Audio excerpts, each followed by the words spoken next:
شروع اللہ کے نام سے جو بڑا مہربان نہایت رحم والا ہے۔ طاسین، یہ قرآن اور کتاب روشن کی آیتیں ہیں، مومنوں کے لیے ہدایت اور بشارت ہے۔ وہ جو نماز پڑھتے اور زکوٰۃ دیتے اور آخرت کا یقین رکھتے ہیں۔ جو لوگ آخرت پر ایمان نہیں رکھتے، ہم نے ان کے اعمال ان کے لیے آراستہ کر دیے ہیں تو وہ سرگرداں ہو رہے ہیں۔ یہی لوگ ہیں جن کے لیے بڑا عذاب ہے اور وہ آخرت میں بھی بہت نقصان اٹھانے والے ہیں۔ اور تم کو قرآن خدائے حکیم و علیم کی طرف سے عطا کیا جاتا ہے۔ جب موسیٰ نے اپنے گھر والوں سے کہا کہ میں نے آگ دیکھی ہے، میں وہاں سے رستے کا پتہ لاتا ہوں یا سلگتا ہوا انگارہ تمہارے پاس لاتا ہوں تاکہ تم تاپو۔ جب موسیٰ اس کے پاس آئے تو ندا آئی کہ وہ جو آگ میں تجلی دکھاتا ہے بابرکت ہے، اور وہ جو آگ کے ارد گرد ہے، اور خدا جو تمام عالم کا پروردگار ہے پاک ہے۔ اے موسیٰ، میں ہی خدائے غالب و دانا ہوں، اور اپنی لاٹھی ڈال دو۔ جب اسے دیکھا تو اس طرح ہل رہی تھی گویا سانپ ہے، تو پیٹھ پھیر کر بھاگے اور پیچھے مڑ کر نہ دیکھا۔ حکم ہوا کہ موسیٰ ڈرو مت، ہمارے پاس پیغمبر ڈرا نہیں کرتے۔ ہاں، جس نے ظلم کیا پھر برائی کے بعد اسے نیکی سے بدل دیا تو میں بخشنے والا مہربان ہوں۔ اور اپنا ہاتھ اپنے گریبان میں ڈالو، بے عیب سفید نکلے گا، ان 2 معجزوں کے ساتھ جو 9 معجزوں میں داخل ہیں۔ فرعون اور اس کی قوم کے پاس جاؤ کہ وہ بد کردار لوگ ہیں۔ جب ان کے پاس ہماری روشن نشانیاں پہنچیں، کہنے لگے یہ صریح جادو ہے، اور بے انصافی اور غرور سے ان سے انکار کیا، لیکن ان کے دل ان کو مان چکے تھے۔ سو دیکھ لو کہ فساد کرنے والوں کا انجام کیسا ہوا۔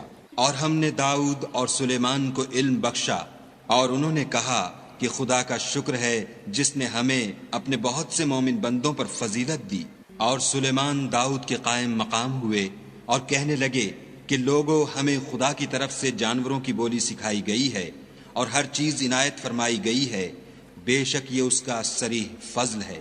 اور سلیمان کے لیے جنوں اور انسانوں اور پرندوں کے لشکر جمع کیے گئے، اور وہ قسم وار کیے گئے تھے، یہاں تک کہ جب چونٹیوں کے میدان میں پہنچے تو ایک چونٹی نے کہا کہ چونٹیوں اپنے اپنے بلوں میں داخل ہو جاؤ، ایسا نہ ہو کہ سلیمان اور اس کے لشکر تم کو کچل ڈالیں اور ان کو خبر بھی نہ ہو۔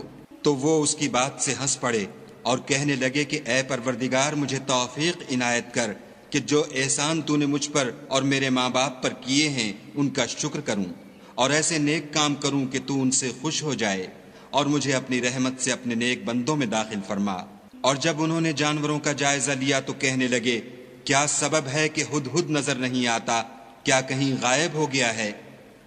میں اسے سخت سزا دوں گا یا ذبح کر ڈالوں گا، یا میرے سامنے اپنی بے قصوری کی دلیل صریح پیش کرے۔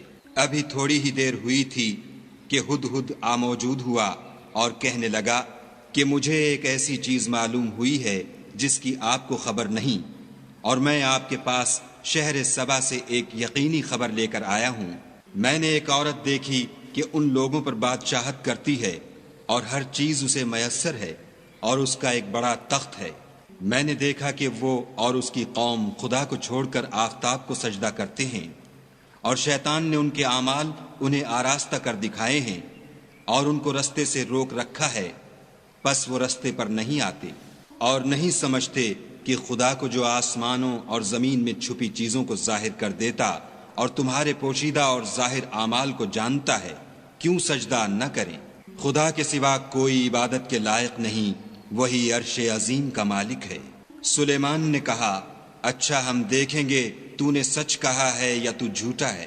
یہ میرا خط لے جا اور اسے ان کی طرف ڈال دے، پھر ان کے پاس سے پھر آ اور دیکھ کہ وہ کیا جواب دیتے ہیں۔ ملکہ نے کہا کہ دربار والو، میری طرف ایک نامہ گرامی ڈالا گیا ہے، وہ سلیمان کی طرف سے ہے، اور مضمون یہ ہے کہ شروع خدا کا نام لے کر جو بڑا مہربان نہایت رحم والا ہے۔ بعد اس کے یہ کہ مجھ سے سرکشی نہ کرو اور مطیع و منقاد ہو کر میرے پاس چلے آؤ۔ خط سنا کر کہنے لگی کہ اے اہل دربار، میرے اس معاملے میں مجھے مشورہ دو، جب تک تم حاضر نہ ہو اور صلاح نہ دو میں کسی کام کو فیصل کرنے والی نہیں۔ وہ بولے کہ ہم بڑے زور آور اور سخت جنگجو ہیں، اور حکم آپ کے اختیار ہے تو جو حکم دیجیے گا اس کے معال پر نظر کر لیجیے گا۔ اس نے کہا کہ بادشاہ جب کسی شہر میں داخل ہوتے ہیں تو اس کو تباہ کر دیتے ہیں اور وہاں کے عزت والوں کو ذلیل کر دیا کرتے ہیں، اور اسی طرح یہ بھی کریں گے۔ اور میں ان کی طرف کچھ تحفہ بھیجتی ہوں اور دیکھتی ہوں کہ قاصد کیا جواب لاتے ہیں۔ جب قاصد سلیمان کے پاس پہنچا تو سلیمان نے کہا، کیا تم مجھے مال سے مدد دینا چاہتے ہو؟ جو کچھ خدا نے مجھے عطا فرمایا ہے وہ اس سے بہتر ہے جو تمہیں دیا ہے۔ حقیقت یہ ہے کہ اپنے تحفے سے تم ہی خوش ہوتے ہوگے۔ ان کے پاس واپس جاؤ، ہم ان پر ایسے لشکر لے کر حملہ کریں گے جن کے مقابلے کی ان میں طاقت نہ ہوگی، اور ان کو وہاں سے بے عزت کر کے نکال دیں گے اور وہ ذلیل ہوں گے۔ سلیمان نے کہا کہ اے دربار والو، کوئی تم میں ایسا ہے کہ قبل اس کے کہ وہ لوگ فرما بردار ہو کر ہمارے پاس آئیں ملکہ کا تخت میرے پاس لے آئے؟ جنات میں سے ایک قوی ہیکل جن نے کہا کہ قبل اس کے کہ آپ اپنی جگہ سے اٹھیں میں اس کو آپ کے پاس لا حاضر کرتا ہوں، اور مجھے اس پر قدرت بھی حاصل ہے اور امانت دار بھی ہوں۔ ایک شخص جس کو کتاب الہی کا علم تھا کہنے لگا کہ میں آپ کی آنکھ کے جھپکنے سے پہلے اسے آپ کے پاس حاضر کیے دیتا ہوں۔ جب سلیمان نے تخت کو اپنے پاس رکھا ہوا دیکھا تو کہا کہ یہ میرے پروردگار کا فضل ہے تاکہ مجھے آزمائے کہ میں شکر کرتا ہوں یا کفران نعمت کرتا ہوں، اور جو شکر کرتا ہے تو اپنے ہی فائدے کے لیے شکر کرتا ہے، اور جو ناشکری کرتا ہے تو میرا پروردگار بے پرواہ اور کرم کرنے والا ہے۔ سلیمان نے کہا کہ مالکہ کے امتحان عقل کے لیے اس کے تخت کی صورت بدل دو، دیکھیں کہ وہ سوجھ بوجھ رکھتی ہے یا ان لوگوں میں سے ہے جو سوجھ نہیں رکھتے۔ جب وہ آ پہنچی تو پوچھا گیا کہ کیا آپ کا تخت بھی اسی طرح کا ہے؟ اس نے کہا کہ یہ تو گویا ہو بہو وہی ہے، اور ہم کو اس سے پہلے ہی سلیمان کی عظمت و شان کا علم ہو گیا تھا، اور ہم فرما بردار ہیں۔ اور وہ جو خدا کے سوا اور کی پرستش کرتی تھی سلیمان نے اس کو اس سے منع کیا، اس سے پہلے تو وہ کافروں میں سے تھی۔ پھر اس سے کہا گیا کہ محل میں چلیے۔ جب اس نے اس کے فرش کو دیکھا تو اسے پانی کا حوض سمجھا اور کپڑا اٹھا کر اپنی پنڈلیاں کھول دیں۔ سلیمان نے کہا یہ ایسا محل ہے جس کے نیچے بھی شیشے جڑے ہوئے ہیں۔ وہ بول اٹھی کہ پروردگار، میں اپنے آپ پر ظلم کرتی رہی تھی، اور اب میں سلیمان کے ہاتھ پر خدا رب العالمین پر ایمان لاتی ہوں۔ اور ہم نے سمود کی طرف ان کے بھائی صالح کو بھیجا کہ خدا کی عبادت کرو، تو وہ دو فریق ہو کر آپس میں جھگڑنے لگے۔ صالح نے کہا کہ اے قوم، تم بھلائی سے پہلے برائی کے لیے کیوں جلدی کرتے ہو، اور خدا سے بخشش کیوں نہیں مانگتے تاکہ تم پر رحم کیا جائے؟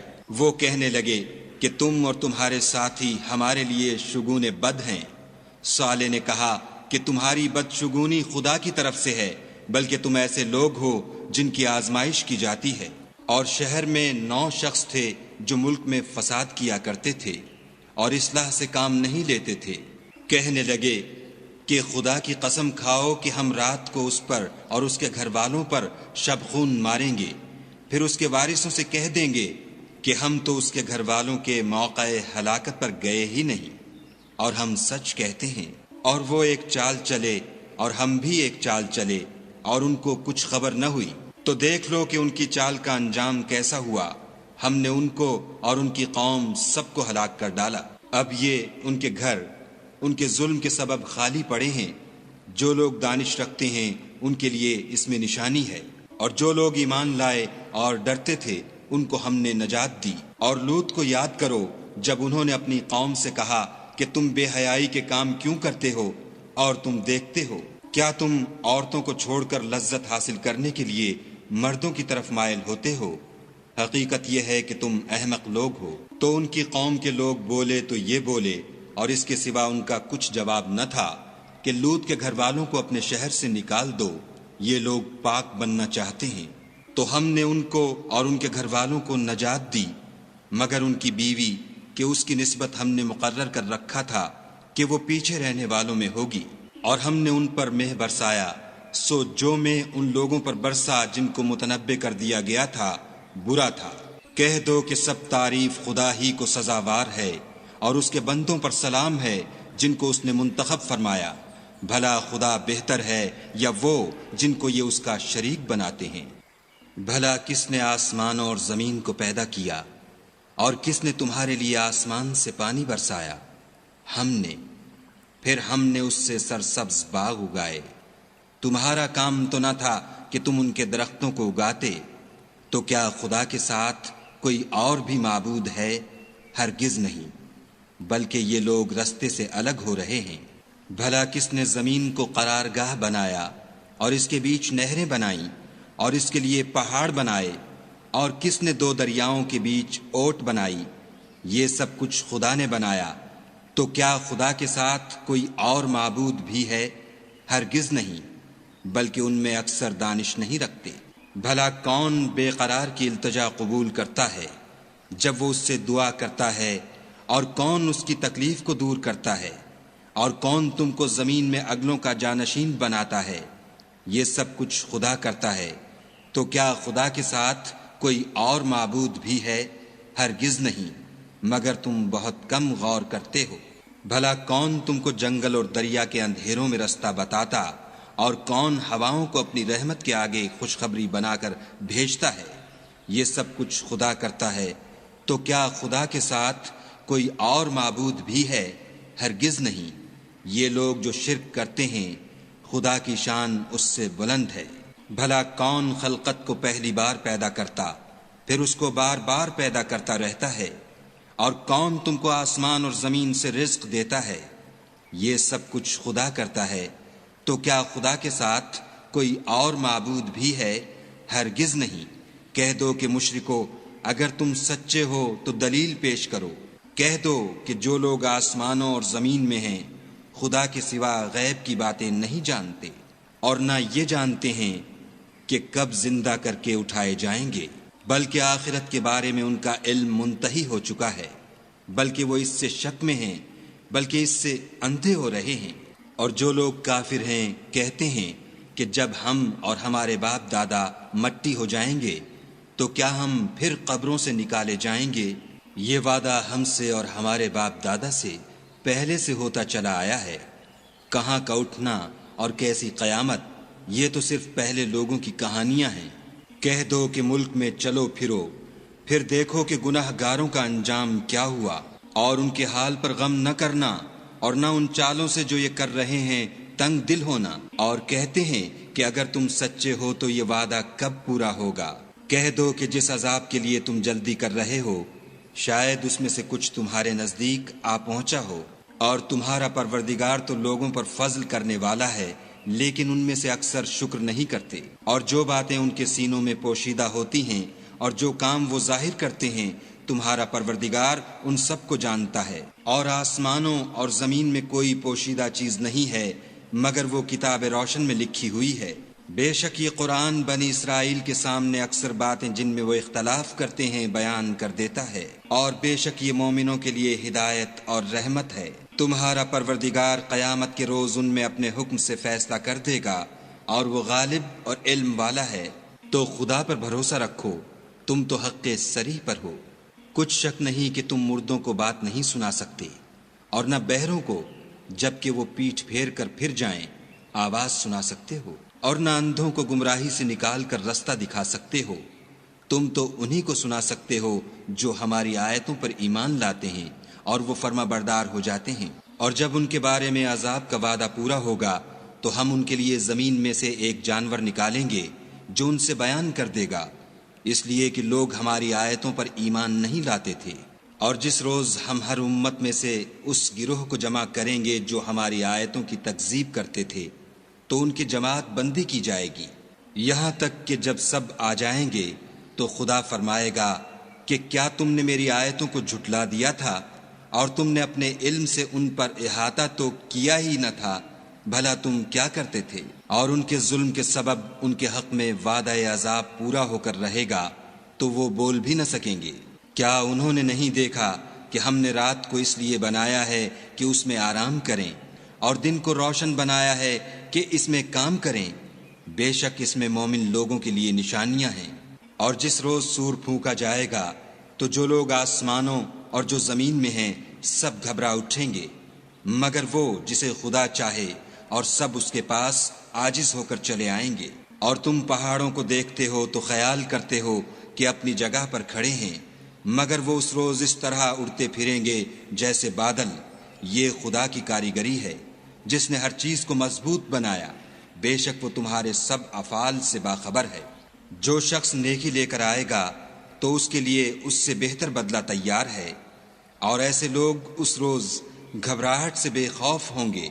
اور جو برائی لے کر آئے گا تو ایسے لوگ اوندھے منہ دوزخ میں ڈال دیے جائیں گے۔ تم کو تو انہی اعمال کا بدلہ ملے گا جو تم کرتے رہے ہو۔ کہہ دو مجھ کو یہی ارشاد ہوا ہے کہ اس شہر مکہ کے مالک کی عبادت کروں جس نے اس کو محترم اور مقام ادب بنایا ہے، اور سب چیز اسی کی ہے، اور یہ بھی حکم ہوا ہے کہ اس کا حکم بردار رہوں، اور یہ بھی کہ قرآن پڑھا کروں۔ تو جو شخص راہ راست اختیار کرتا ہے تو اپنے ہی فائدے کے لیے اختیار کرتا ہے، اور جو گمراہ رہتا ہے تو کہہ دو کہ میں تو صرف نصیحت کرنے والا ہوں۔ اور کہو کہ خدا کا شکر ہے، وہ تم کو عنقریب اپنی نشانیاں دکھائے گا تو تم ان کو پہچان لوگے، اور جو کام تم کرتے ہو تمہارا پروردگار ان سے بے خبر نہیں ہے۔